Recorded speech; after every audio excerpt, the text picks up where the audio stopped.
Hello friends, welcome to my YouTube channel. Yeh Rishta क्या कहलाता है अपकमिंग एपिसोड की अपडेट आपके लिए लेकर आई हूँ। वीडियो शुरू करने से पहले मेरी आप लोगों से एक छोटी सी रिक्वेस्ट है, प्लीज वीडियो को हाइप कर देना एंड चैनल को सब्सक्राइब कर देना। Thank you. अवीरा को सोते हुए जेल का सपना आता है और उसे जलेबी बाई याद आती हैं। अवीरा अचानक घबरा कर उठती है और मायरा का नाम चिल्लाती है। अवीरा सोचती है कि मायरा का किडनैप हो गया है। वह मायरा को ढूंढने लग जाती है, जबकि मायरा उसके सामने ही होती है। मायरा उसे बार बार कहती है कि मैं आपके सामने ही हूँ, लेकिन अवीरा को मायरा दिखाई ही नहीं देती और वह हर जगह मायरा को ढूंढने लग जाती है। अवीरा कमरे के बाहर आती है तो उसे मनीषा मिलती है। अवीरा मनीषा से कहती है कि मुझे मायरा नहीं मिल रही है। मनीषा देखती है कि मायरा तो उसके पास ही है। अवीरा पूरे घर में मायरा को ढूंढने चली जाती है। मायरा मनीषा से पूछती है कि मम्मा को मैं नजर क्यों नहीं आ रही। मनीषा भी परेशान होती है। दूसरी तरफ अरमान अवीर का शुक्रिया करता है कि उसने कियारा की मदद की। तभी उसे अवीरा की आवाज सुनाई देती है। अरमान फोन काट कर तुरंत अंदर आता है। इधर अवीरा कावेरी से कहती है कि मुझे मायरा नहीं मिल रही है। कावेरी से समझाती है कि मायरा तो उसके पास ही है, लेकिन अवीरा कहती है कि मायरा किडनैप हो गई है। यह सुनकर सभी हैरान होते हैं। संजय लाइट चालू करने की सोचता है, लेकिन काजल उसे मना करती है। अवीरा विद्या से मायरा को ढूंढने के लिए कहती है। विद्या उसे समझाती है कि तुम बुरा सपना देख रही हो। अवीरा गुस्सा हो जाती है और कहती है कि आप लोग मेरी बात समझ क्यों नहीं रहे हो। अवीरा अरमान को बुलाने के लिए कहती है। वह अरमान को आवाज देती है। अरमान आता है और अवीरा के सामने मायरा को खड़ा कर देता है। अवीरा चौंक जाती है और भावुक होकर मायरा को गले लगा लेती है। ये देखकर सभी परेशान होते हैं। अवीरा मायरा से कहती है कि आप कहाँ चली गई थी, मैंने आपको अकेले बाहर जाने से मना किया है। अरमान कहता है कि मायरा घर पर ही थी। अवीरा मायरा से कहती है कि जब मैं आपको आवाज लगा रही थी तब आप मेरे पास क्यों नहीं आई। मायरा से समझाती है कि वह उसके पास ही थी और उसने कई बार आवाज लगाई, लेकिन अवीरा ने उसकी तरफ देखा ही नहीं। यह सुनकर अवीरा चौंक जाती है। अरमान अवीरा को समझाता है कि शायद नींद में तुम्हें कोई कंफ्यूजन हो गया होगा। अवीरा बेचैन होकर चुपचाप अपने कमरे में चली जाती है। सभी को अवीरा की चिंता होती है।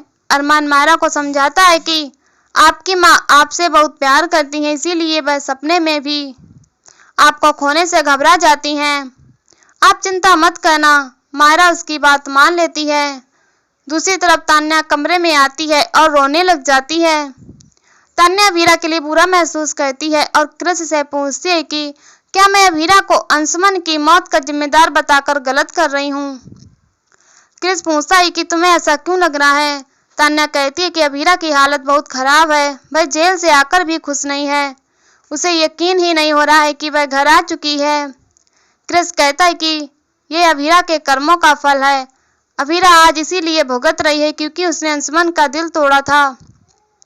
अवीरा ने अंशुमन को टूटे दिल के साथ अकेला छोड़ दिया था और टूटे दिल के साथ ही अंशुमन दुनिया से चला गया, इसीलिए आज वह खुद भी अकेली है।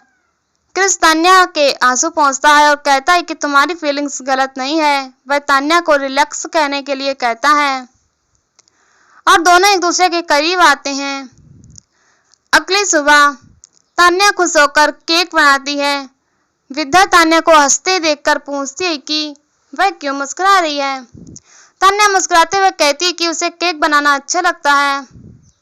विद्या सोचती है कि शायद तान्या और क्रिस का रिश्ता अब ठीक हो रहा है, लेकिन उसका मन अब भी अरमान अवीरा और गीतांजलि के रिश्ते को लेकर परेशान होता है। इसी बीच गीतांजलि आती है।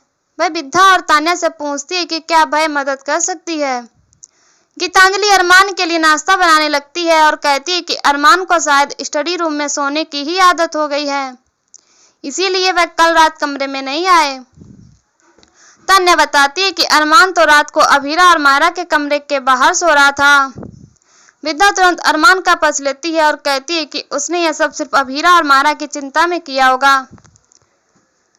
गीतांजलि दुखी होती है। तभी उसके हाथ से चाकू गिर जाता है। गीतांजलि तान्या से कहती है कि मैं फल काट देती हूँ। तान्या कहती है कि अगर आपको कुछ काटना ही है तो अपना ड्रामा काट दीजिए। गीतांजलि हैरान होती है, तान्या से ताना मारती है और कहती है कि आप भोली भाली बहू होने का ड्रामा बंद कीजिए। हम सबको पता है कि आप अपनी हरकतों से सिर्फ अरमान को पाना चाहती हो, लेकिन उन्हें आप में कोई दिलचस्पी नहीं है। विद्या तान्या से कहती है कि वह गीतांजलि से तमीज से बात करे, क्योंकि वह इस घर की बड़ी बहू है। तान्या कहती है कि ये बात आपके अलावा यहाँ कोई नहीं मानता। इसी बीच मायरा आती है और कहती है कि जल्दी से तैयार हो जाओ, क्योंकि मम्मा नीचे आ रही हैं। दूसरी तरफ पोदार परिवार मिलकर अभीरा के लिए लाइट्स डम कर देता है। अरमान कहता है कि ज्यादा स्पेशल खाना मत लाओ, क्योंकि अभीरा खाएगी ही नहीं। तान्या कहती है कि आपको प्रॉब्लम है तो आज ये केक मत खाना, मैंने ये केक किसके लिए बनाया है। गीतांजलि अरमान से कहती है कि ये खाना मैंने आपके लिए बनाया है। अरमान कहता है कि अभीरा ये खाना नहीं खाएगी और इस वक्त हमें सिर्फ अभीरा के बारे में सोचना है। गीतांजलि दुखी होती है। विद्या अरमान को समझाती है कि हमें अभीरा को थोड़ा समय देना होगा, उसे थोड़ा अच्छा खाना खाने दो। इसी बीच अभीरा वहां आती है। मायरा अभीरा को लेकर आती है, लेकिन अभीरा कहती है कि मुझे यहाँ अच्छा नहीं लग रहा है। वह जाने लगती है। तभी अरमान उसे रोकता है और उसका हाथ पकड़कर उसे हिम्मत देता है। ये देखकर गीतांजलि दुखी होती है। अरमान अभीरा को बैठाता है और स्पेशल खाने की तारीफ करता है। अभीरा कहती है कि मुझे ये सब नहीं खाना। सभी परेशान हो जाते हैं। कावेरी और काजल उसका पसंदीदा खाना बनाने के लिए पहुंचती है, लेकिन अभीरा उन्हें मना कर देती है। तभी अरमान उसे केक ऑफर करता है। अभीरा को जेल की बातें याद आती हैं और वह अचानक केक खाने लग जाती है। अभीरा अपने हाथों से ही केक खाने लग जाती है। ये देखकर सभी हैरान होते हैं। तान्या गुस्से में आ जाती है और क्रिस से कहती है कि मैंने ये केक हमारे लिए बनाया था। तान्या अभीरा को रोकने की कोशिश करती है। तभी अरमान तान्या को रोक देता है। अभीरा सबको देखती है और उसे एहसास होता है तो वह माफी मांगती है, लेकिन अरमान उसका सपोर्ट करता है और वह खुद भी हाथ से केक खाकर कहता है कि ये तो केक खाने का सबसे अच्छा तरीका है। अभीरा को खुश करने के लिए कावेरी भी हाथों से केक खाती है। मायरा और विद्या भी हाथों से केक खाती हैं। संजय, मनोज और मनीषा भी अभीरा को खुश करते हैं और माहौल को खुशनुमा बना देते हैं। मायरा कहती है कि सब मेरी मम्मा को धन्यवाद बोलो। सभी मिलकर अभीरा को धन्यवाद कहते हैं। अभीरा खुश होती है। अरमान और अभीरा के साथ देखकर गीतांजलि को जलन होती है और तभी उसके फोन की लाइट चालू हो जाती है। लाइट से अभीरा घबरा जाती है। अरमान लाइट बंद करने के लिए कहता है। मायरा गुस्से में गीतांजलि से फोन लेकर खुद लाइट बंद करती है और अभीरा को लेकर कमरे में चली जाती है। अरमान कावेरी से अभीरा के लिए अपनी चिंता व्यक्त करता है और कहता है कि काश मैं अभीरा को समय में पीछे ले जा सकता। गीतांजलि दुखी होती है। इसके बाद मनीषा कियारा को खाना खाने के लिए आवाज देती है। तभी उसे एहसास होता है कि कियारा घर छोड़कर चली गई है। अरमान उससे कहता है कि वह कियारा को एक और मौका दे, लेकिन मनीषा उसका नाम तक सुनना नहीं चाहती। अरमान उसे याद दिलाता है कि अगर वह मनोज और आर्यन को माफ कर सकती है तो कियारा को भी मौका दे सकती हैं। अरमान कहता है कि अगर अभी हमने कियारा का साथ नहीं दिया तो बहुत देर हो जाएगी। मनीषा दुखी हो जाती है। अरमान कहता है कि मैं अपनी बहन को वापस जरूर लेकर आऊंगा। इसी के साथ एपिसोड खत्म हो जाता है। अगले एपिसोड में देखने को मिलेगा कि कावेरी मायरा से कहती है कि हम अभीरा को ठीक करने का तरीका जानते हैं। मायरा पूछती है कि क्या उससे मम्मा ठीक हो जाएंगी। कावेरी सही होने की उम्मीद जताती है। कावेरी अभीरा और मायरा को बाहर लेकर चली जाती है। दूसरी तरफ अरमान मायरा को खाने के लिए बुलाता तो विद्या उसे बताती है कि मायरा अपने कमरे में नहीं है। अरमान बताता है कि मायरा दादी सा के कमरे में सोई थी, शायद वह दोनों बाहर होंगी। काजल बताती है कि वे दोनों बाहर नहीं हैं। तभी मनीषा आकर बताती है कि अभीरा पूरे घर में कहीं नहीं है।